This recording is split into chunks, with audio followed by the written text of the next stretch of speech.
Yo, what's up? How you guys doing tonight, man? Yeah. Everybody peep that vertical? That was one bounce. That was one bounce. Didn't use the step stool. I know I was the first one who did that tonight. I know that. Yeah, just flexing on all you motherfuckers, man. It's crazy. It's good to be here, man. Like, I'm glad to be doing stand-up comedy. It's taking me to places I never thought I'd be. You know, places like Saskatoon. Fucking living the dream, baby. You know, usually before I go places, people know, they like to let me know what to expect, right? And I was talking to people, I'm going to Saskatoon, they're like, oh my God, it's so flat, it's so flat. I'm like, what the fuck? Like, how flat can it really be? Like we talking like a frat bread pizza? I can't even say that word properly. You know what I mean? It's nuts, man. Saskatoon's so flat that they got tumbleweeds moving there in the winter. Fuck, man, I didn't even think they moved outside of Western movies and shit. Lord. It's weird because I've been traveling a lot lately and like I've been seeing the country and seeing what kind of animals got in different locations. And you know, Pemberton got problems with wild horses. That was interesting. You know, I saw enough signs to ask questions about this fucking wild horses. You know, they're like, watch out for the wild horses. You know, I asked what's going on with them goddamn horses. And everybody in Pemberton was like, yeah, man, those fucking horses. I'm like, whoa, Jesus, man, relax. I'm like, what is a wild horse? I didn't even think there were them guys still out in the fucking wild, you know? Like, every time I picture a horse, I just think they're attached to a cowboy and shit. I didn't know there were just horses that could just go for strolls with the gang, you know? Like, it's crazy to me, man. It got me thinking, man, do wild horses look at domesticated horses like black people look at black cops, you know? Like, you fucking sell out, like, you can leave at any time. Like, come join us. It's crazy, man. Different areas have different animals, man. Toronto got a pigeon problem, man. A huge pigeon problem. It's like, I feel like the confidence in Toronto is starting to trickle down to the animals. Right, because like these pigeons in Toronto are fucking assholes. They're not scared of us no more, okay? Understand that shit? I'm not used to those kind of pigeons. Those are different. Those are street pigeons. Right now, if you're walking down the street and you see a group of pigeons, you know, you're walking through them, they do what regular pigeons do in Granville. They get the fuck out the way. You know, you're walking through a group of pigeons, they're like, human coming, human coming, human coming, human coming. They even shoo other pigeons, like, watch out, the human's coming, you know? You get out of the way, man. I almost stepped on a pigeon in Toronto. Do you understand how crazy that shit is? I was like, oh, my bad. Like, a human being excused the pigeon. You understand how wild that is? This pigeon didn't move for a second. This pigeon was like, brother, watch where you're going. That's nuts, man. A pigeon should not stand its ground. That's not an animal that's supposed to be doing that, man. Honestly, after that, I started paying close attention to these pigeons. You guys know that pigeons are the few animals that shit on human beings still? And then I found out they have fantastic eyes. So every time they shit on a human being, that was premeditated murder. That pigeon saw you coming and shot on you on purpose. It's crazy. You know, I've been talking about these pigeons. No one listening to me. You know, I'm the crazy guy. You know, you guys find out like a couple weeks back, a pigeon smuggled crack cocaine into Abbotsford prison. Y'all hear about that shit? Huh? I've been talking about pigeons for a while. Everyone like, oh, what the hell? You know, like, again, I still didn't get the response. Did you hear what I fucking said? A pigeon smuggled drugs into Abbotsford prison. Everybody took that to the chest too easy. Like, is that normal for everybody else? I read this shit like, God damn. Like, you know, y'all just heard what I said. I'm like, whoa, wow. It's nuts. I saw the pigeon's photo on the news. It had a fucking backpack on and shit. That a JanSport backpack with crack in it. You know, like, there's a lot of questions that needs to be asked because they brought this pigeon for questioning. They're like, where you get the crack from? The pigeon like, now I don't speak English, huh? Bullshit, man. Look, I've been traveling a lot, man, seeing a lot of things. If there's one thing that frightens me the most, is public bathrooms. I got quick advice for everybody in here. If you're ever going to the bathroom and the person leaving that bathroom doesn't make eye contact with you, Don't go to that bathroom. You're not gonna find what you're looking for. And that's peace of mind, bro. It's crazy, bro. Like, out of all the bathrooms in the world, my least favorite bathrooms, airplane bathrooms. You hear that? Sounds like a gospel church in here. Like, It's nuts. It's not because it's disgusting. It's because it's the most terrifying sound on the fucking plane. You understand what I'm trying to say here? I was sitting beside the wings of the plane. I could not hear nothing. Soundproof, nothing. But God forbid you flush the toilet on the plane. You know, you push that button, just, you know. Why they gotta be so aggressive? And the worst part is you can never get ready for that sound, bro. The button is never on time. You push that button. You see what I'm saying here? It scares me every time. I'm never ready for this shit. Like, we got all this technology in the world. We can fucking fly, but we can't have shit. Just be like, you know? Just leave peacefully. Why? Does it sound like we just hit the ejection button? Why? Every time I flush the toilet on the plane, just feel like a plane took that shit. Like, get the fuck out of here. Just shit flying at 600 kilometers per second. An electronic pigeon just shitting on the world, bro. It's nuts. Like, I got a lot of questions, man. Another question I got. No answers still. I've been asking people. Nobody has answers for me. Why are there no seatbelts in the airplane bathrooms? Like, why do we act like turbulence only happens when you're safely back in your seat? It don't make no sense to me. Ladies will be like, we're going up. This don't make sense. Like, put your seatbelt on, but you don't get one in the fucking bathroom? Like, the worst part is there's a whole sign that says put your seatbelt on in the bathroom. Like, what are you supposed to do? Turbulence hit while you taking a shit. What are you supposed to do? There's no seatbelt to fucking put on, man. That sign don't make sense at all. I think a better sign would be like, wipe your fucking ass real fast. Because this plane is fucking going down. That makes more sense. I'm like, get my shit and get the fuck out of that place. It's crazy, man. It's wild, bro. Because before I started doing stand-up comedy, I used to work at a bank. Yeah. I'm a double threat. Yeah, man. I could do numbers and tell jokes, man. I mean, slinging jokes at the bank. It's weird. One of the coolest comments I ever got was like, after they do like this review thing after you help clients and whatnot, they're like, hey, this guy's hilarious. You ever thought about doing stand-up comedy? And I'm like, oh, you don't know. You know, like, I used to work at a bank till I realized I was too funny for that place. I realized I was too funny for that place when my manager started coming in to tell me jokes on my lunch break. It's fucked. And the worst part is I had to laugh anyways. Because he controlled my vacation time. He controlled the keys to my freedom. You get that? The worst part about working at the bank was being broke at the same time. Yeah, you're surrounded with everything you fucking need. But you can't touch that shit. Working at a bank broke is like Gandhi working at an all-you-can-eat buffet while he was trying to fast and shit. Understand that? They gave me keys to the vault and everything, a promotion. I get to see more cash I can't touch. That's crazy. I was a cash chauffeur. You understand what that feels like? I felt like a bouncer in a strip club. All right, okay, that was weird. Every once in a while, I'll go into that vault and just hold that brick of cash, just, you know, just to manifest and shit. Just holding 100K and then send a quick Snapchat to my homies. I'm like, what up, dog? How you doing? We had cameras everywhere. I knew everybody could see what the fuck I was doing. We had securities always watching everything. We did audit on camera. I didn't give a fuck.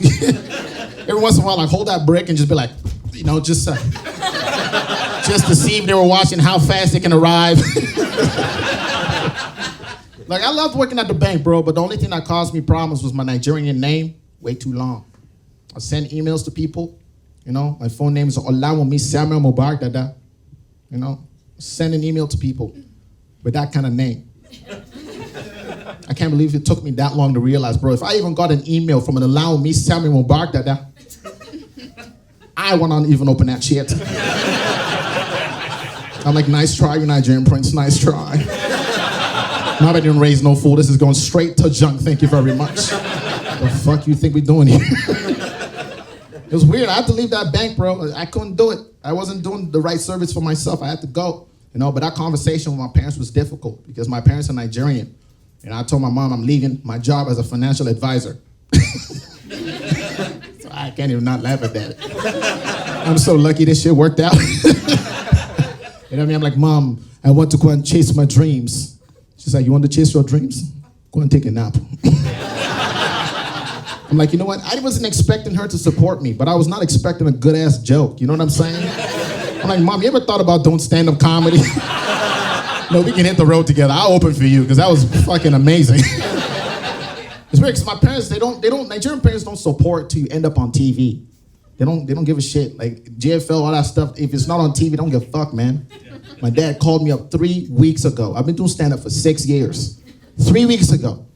He's like, allow me. I was watching television. I was watching Anderson Cooper. And I flipped the channel to CBC. And I saw my own son. And then I flipped back to Anderson Cooper. I'm like, Dad, you fucking flipped back the channel? You will not believe this. I'm so proud of you. I'm like, yes, I don't believe this. What the fuck? I can't believe you called me now. Like, where have you been?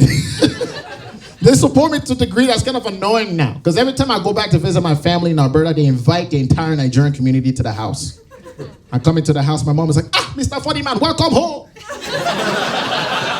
I've been waiting for you. We want to hear some jokes. I come into the house, my mom's like, come on, go upstairs. I have to like march my ass upstairs. Now I'm telling jokes to a room full of Nigerians like a town crier. Like, I have jokes for you Nigerians. The crazy thing is my uncles don't understand the etiquette of stand-up. They're always heckling me. My uncles were like, allow me, these jokes are not as funny as they are on television. I'm like, Uncle, that's because I have a fucking microphone. Look how fast this shit changes without a microphone. I look like a very angry man without a microphone. Real funny with a microphone. Not funny at all without a microphone. You feel like a town hall meeting with a lot of complaints. You see this? You see how quick that changes? Hey, what's up, man? How you My name is Ola Dada. You see how terrifying that is without a microphone? Huh? I used to work at a bank. Man, I didn't realize the importance of a microphone until I got up there, man. Oh, man. Growing up in Nigeria home, my parents were hella strict, but I could tell they got less strict, especially with the names that they gave their kids. Because like I said, my full name's Ola Dada. My sister's name is Abiola Deborah Dada. And for some reason, my little brother's name is Nathan. Just Nathan, no last name. I'm like, how come he gets the name of opportunities and freedom? But I'm stuck with Olawumi Samuel Mubarak. That's not fair. The only thing missing in my name is a click. Why stop there? Let's confuse the fuck out of everybody, man. I was born in Nigeria, raised in Canada. It means I remember what the good life used to feel like, okay?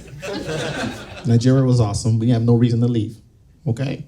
I'll never forget that conversation my father had with my sister and I before we left Nigeria. He was like, Olawumi, Abiola, we are going to North America for a better life and more opportunities. And then he took us to Fort McMurray, Alberta.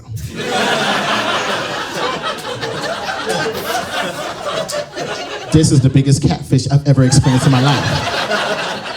If you don't live in North America and someone says North America, you just automatically assume America. I'm like, Dad, if we can choose, why didn't we choose America? He said America is dangerous. Fort McMurray, Alberta is safer. And then we arrived in Fort McMurray, Alberta, and then find out the weather was trying to kill us there. Look, North America, you guys are so good at marketing snow. God damn. Every movie I watched in Nigeria made me want to be in the snow. You know, I see snow coming down, white kids running everywhere like, oh my God, snow angels. You know what I mean? Like, fuck. You guys think that shit looks so good, man. I wanted to build a snowman so bad. But you don't know your fucking hands freeze to death before you do that, man. That's crazy. You make snow look so beautiful, bro. They don't show you buses sliding backwards on Granville. They don't show you cars flipping over like the fucking Fast and Furious. That's crazy. Every step is a danger outside. That's fucking nuts, man. God, it was so cold in Fort McMurray, Alberta. If you smile too fast, your lip would just split right in half. And what was your crime, huh? Your crime was joy. All you did was smile that morning. There's too much that hits you real fast when you open the door in Fort McMurray, Alberta, bro. Like, I was going around my classmates asking, what's going on, right? My lips what's going on with my lips, bro. My lips were chapped all the time. Listen, I have a lot of lips to chap, fam, okay? Asked my classmates, what's happening? All my classmates were white. None of them had lips, man. I understand it's pretty hard to laugh at with an all-white room in here. It's like, we do have lips. It's crazy. Fort Mac was a strange place. There was so many things that were different. For instance, you guys don't do bribery in Canada. That shit is chill in Nigeria. It's a way of life in Nigeria. Bribery is everything. I remember the first time my dad got pulled over for a speeding ticket. Thank God he didn't bribe, but he was trying to source the waters out. He wanted to see what he can get away with. The cop was writing him a whole ticket. My dad was like, so officer, is there anything I can do? I'm like, Dad, I don't think there's anything. He's like, shut up, I am talking to the police officer. I'm like, cool. He's like, so are you going to give me this full ticket? I'm like, man, I don't think he can give you half a ticket. He's like, shut up, I am talking to the police officer. I'm like, jeez, okay, fuck. He's like, come on, we have to be able to work something out here. I'm like, Dad, if you keep asking him these questions, it sounds like you're asking for a sexual favor right now. Sounds like you're trying to suck his dick, and he's gonna write you a second ticket for that.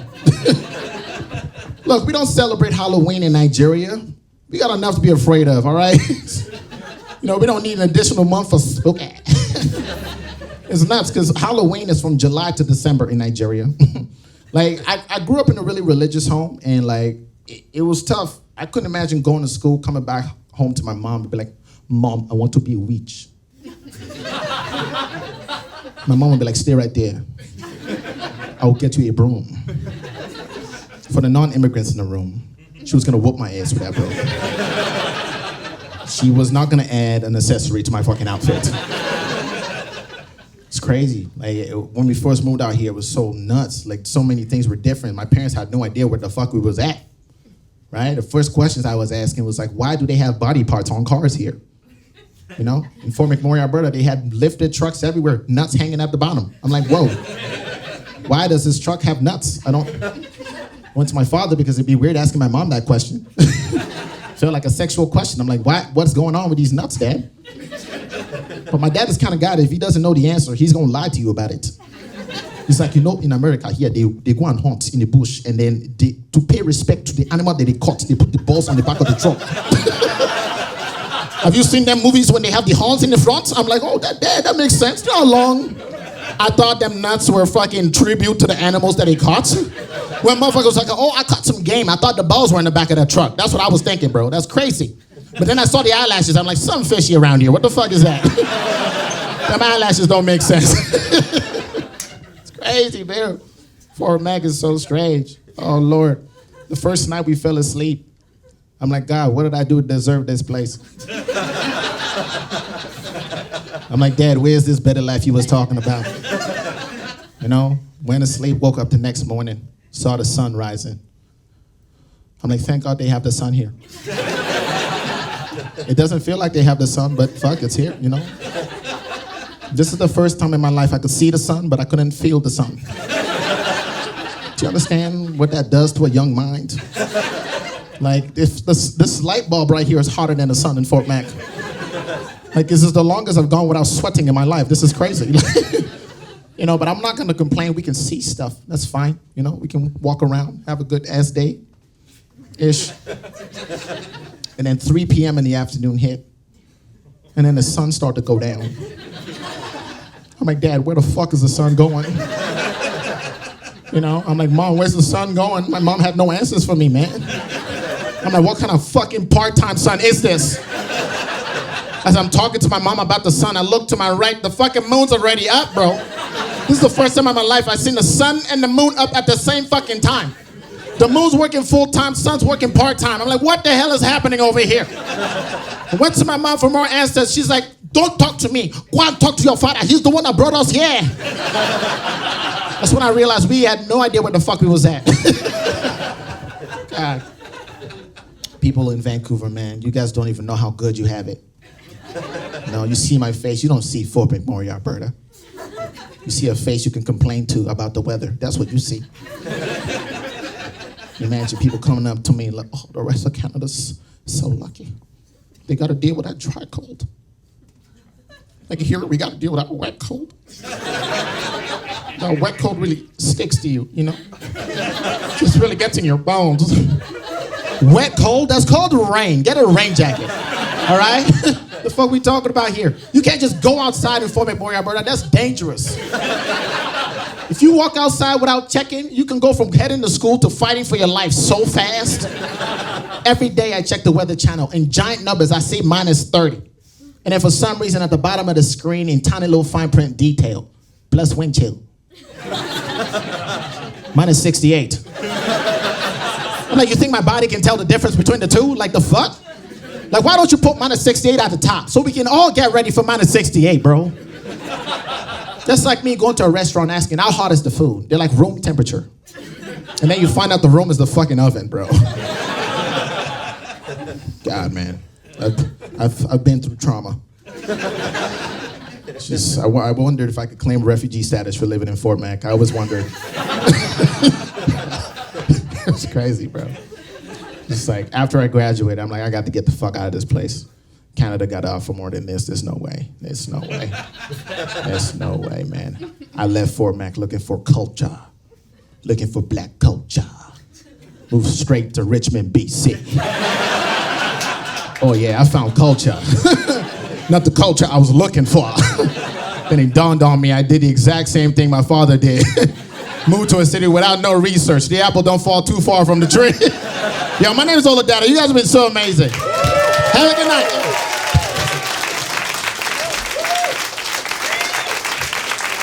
Ola Dada, you guys. Keep it going for yourself and all the comics. Honest to God, you're a fantastic audience. Please keep coming back. We do one of these, like a showcase last Friday every single month. The next one's going to be on the 28th. Sonny Dollywall. He's fucking hilarious. Yeah. Come back. Yeah.